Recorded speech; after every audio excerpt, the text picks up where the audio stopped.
محمد وآل محمد صلوات اللہم صلی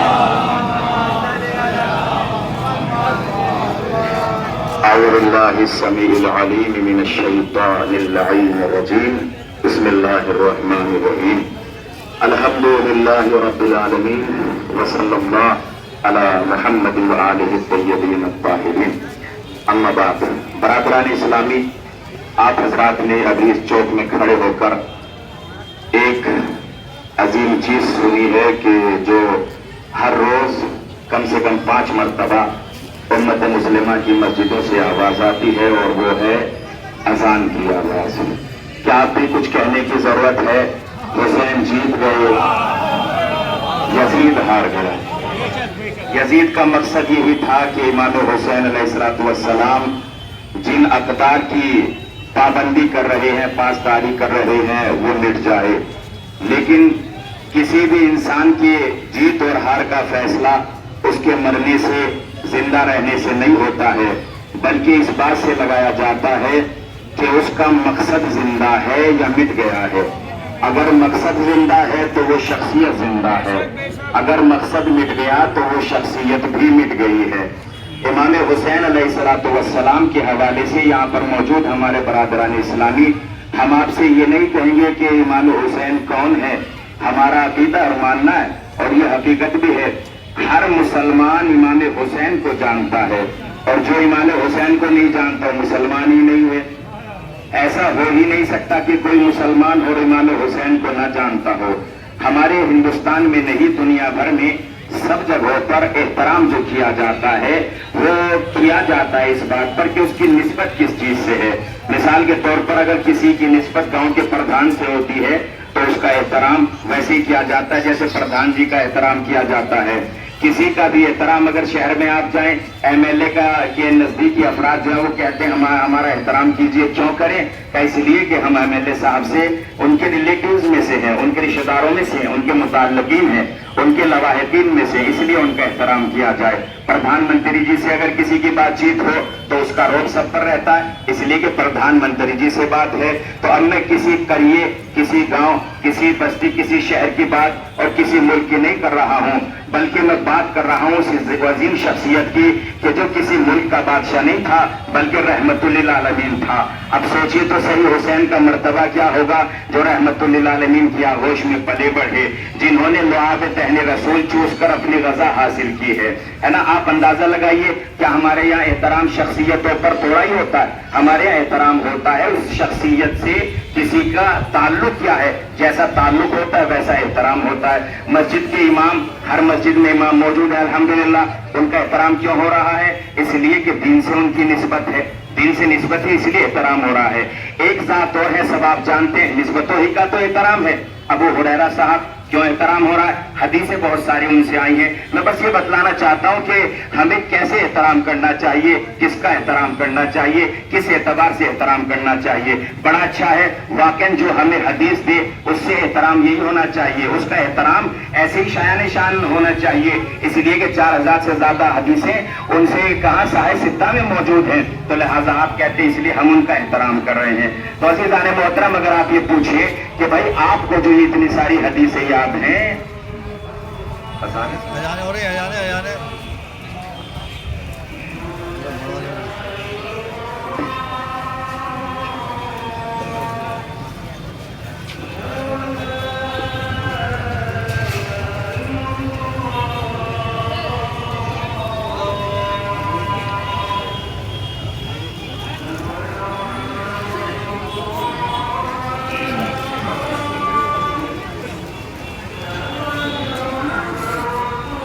اللهم صل على محمد وعلى محمد وعلى